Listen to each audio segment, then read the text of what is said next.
Pogba, now I'm told again today that his sole focus simply is to get fit and to get playing for Manchester United again. And it's been reiterated to me today that there's been no contract offer from United to Pogba since last summer, which is still on the table.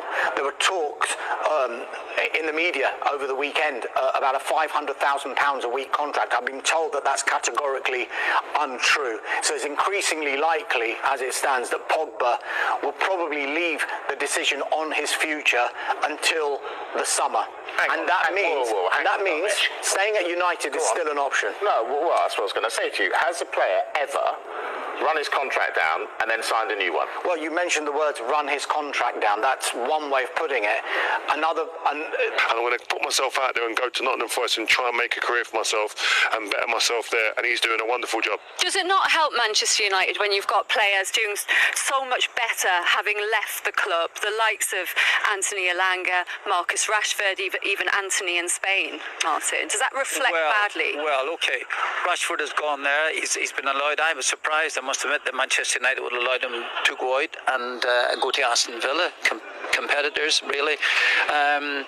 Anthony has gone to Real Betis. I've seen him intermittently, so I don't really know. Not phenomenal examples, really. But I just think, this lad's a threat. He's a threat. And that's the big thing. And Manchester United do not possess enough threats in their team. It's really simple as that there. They had Dorgu playing tonight. And I could have done what he did.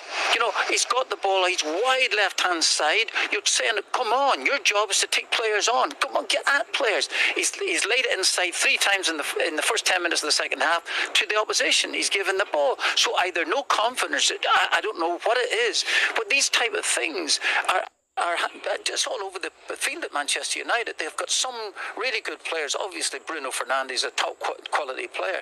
But as I said at the start of the programme, they haven't enough good players to be a threat in this league. And when I'm talking a threat for Manchester United, I'm talking about into the top 4. Get him his triple, get him on in the Manchester derby. Do you know what?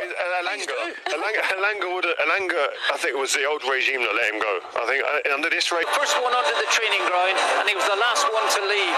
From that alone, in terms of his attitude, it was far superior to most of the players that I had at the football club at that particular time. That's my excuse. But at the end of it all, you were terrific, young man. Terrific. You put challenges after challenge after challenge. The old dark arts is still in the game there for you. Told me that? No, I did not. I was absolutely keen that told you those things. Go down at every opportunity. But you've been magnificent, man. And it's just dreamland at the moment. We're having a great season. Season is phenomenal. Yeah. Just obviously the past 2 seasons was just about staying up, keeping our head above water, and we've just got that momentum at the minute, and the crowd are just absolutely incredible. And you captaining this team as well too. Honestly, I am so pleased for you. You really deserve it. You deserve everything that's coming your way.